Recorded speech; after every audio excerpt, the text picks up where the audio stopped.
No mundo do Google Cloud, a pergunta de ouro é sempre a mesma: quem pode fazer o quê? Hoje a gente vai mergulhar de cabeça no gerenciamento de identidade e acesso, o famoso IAM, para entender na prática a diferença entre ter o controle total e ter um acesso limitado, olhando de perto os papéis de proprietário e leitor. E aí que surge o grande dilema, né? Como que a gente faz para colaborar em projetos, deixar as equipes trabalharem, mas sem abrir mão da segurança, sem perder o controle dos nossos recursos? Encontrar esse equilíbrio que todo mundo que trabalha com nuvem busca todo dia. Para deixar tudo isso bem concreto, nada melhor do que colocar a mão na massa.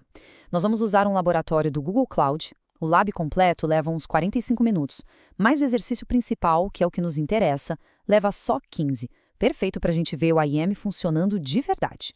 E na nossa história de hoje, temos dois personagens. De um lado, o usuário 1, nosso administrador com as chaves do reino, o proprietário. Do outro, o usuário 2, o colaborador que precisa só dar uma olhadinha nas coisas, no papel de leitor. Ok, só para a gente alinhar rapidinho, o que é o IAM? Bom, de forma bem simples, ele é tipo o cérebro que controla todos os acessos no Google Cloud. É ele que centraliza as regras e garante que tudo funcione de forma consistente em todo lugar. Muito bem, vamos começar pelo topo da cadeia. Vamos vestir o chapéu do usuário 1, o proprietário do projeto, e acompanhar passo a passo a configuração inicial que ele vai fazer. O processo começa com qualquer outro, né? O usuário 1 vai até o console do Google Cloud, coloca o nome de usuário e a senha que o laboratório deu para ele e aceita os termos de serviço. É o ponto de partida de qualquer administrador. Olha só o painel do laboratório. Note que a gente tem credenciais diferentes para cada um dos nossos usuários e um ID de projeto único. O nosso foco agora é total nas credenciais do nome de usuário 1. Agora, atenção aqui, porque este passo é crucial. Depois de fazer o login lá em console.cloud.google.com, é fundamental ter certeza de que se está trabalhando no projeto certo. O usuário 1 copia a ID do projeto e cola ali na barra de seleção. Um errinho bobo aqui no ambiente de produção poderia causar um estrago gigantesco. E aqui a gente tem a hierarquia de poder, bem resumida. O leitor só olha. O editor olha e mexe. Já o proprietário, que é o nosso usuário 1, faz tudo isso e ainda por cima gerencia quem pode fazer o quê e cuida da conta. Ele está no topo da cadeia alimentar. Tendo todo esse poder, o usuário 1 tem carta branca para criar, alterar, deletar o que ele quiser.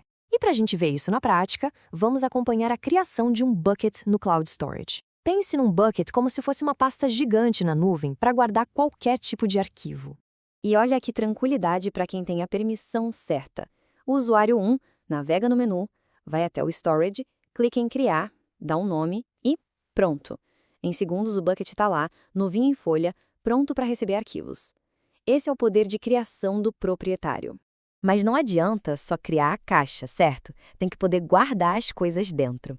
Para provar que tem controle total, o usuário 1 sobe um arquivo de exemplo. Isso confirma que ele não só cria o recurso, como também pode escrever nele. Acesso de escrita confirmado. Ok, agora a coisa fica interessante de verdade.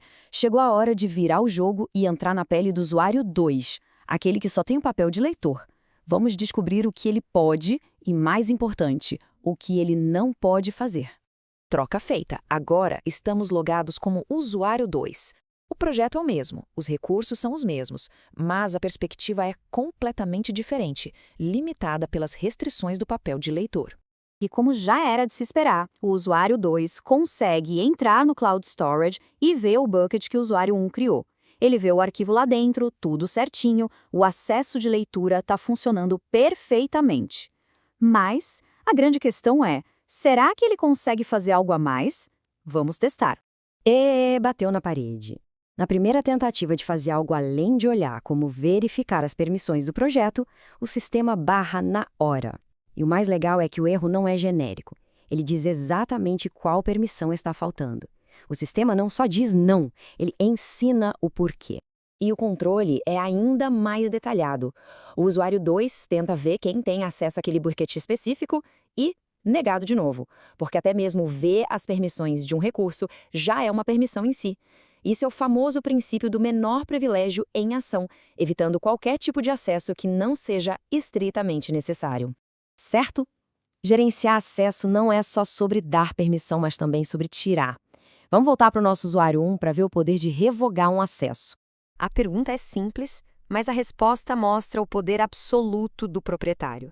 O que será que acontece na tela do usuário 2, no exato momento em que o usuário 1 decide que ele não precisa mais daquele acesso? Para o usuário 1, a ação é absurdamente simples. Ele vai na lista de membros, acha o usuário 2, clica no ícone da lixeira, confirma e acabou. Em 2 cliques, o acesso foi completamente revogado. E para o usuário 2, o efeito é imediato e devastador. Ele dá um simples F5 na página e, puf, tudo some. No lugar do bucket, um belo erro de permissão. O acesso foi cortado. A porta foi fechada e trancada na cara dele. Mas calma, nem sempre a solução precisa ser tão drástica. O verdadeiro poder do IAM está nos detalhes, na granularidade. Vamos ver como o proprietário pode devolver um acesso mínimo, super específico, seguindo mais uma vez o princípio do menor privilégio. E aqui está a grande sacada. Ao invés de dar de volta ao papel de leitor do projeto inteiro, o usuário 1 concede um papel muito mais restrito, o de leitor de objetos do storage. Isso quer dizer que o usuário 2 agora pode ver os arquivos dentro dos buckets, mas não pode nem listar os buckets, muito menos ver o projeto. É a diferença entre dar a chave da casa toda e dar só a chave de uma gaveta. E qual é a prova final? O usuário 2 não consegue mais usar a interface gráfica do console para navegar, mas se ele for para a linha de comando, o Cloud Shell, e tentar acessar o arquivo diretamente, funciona. A saída mostra o nome do arquivo. Isso prova que a permissão granular funcionou exatamente como deveria. A lição que fica é clara. O princípio do menor privilégio é uma ferramenta poderosíssima para a segurança na nuvem. Fica a reflexão. Será que estamos usando esse poder todo nos nossos projetos?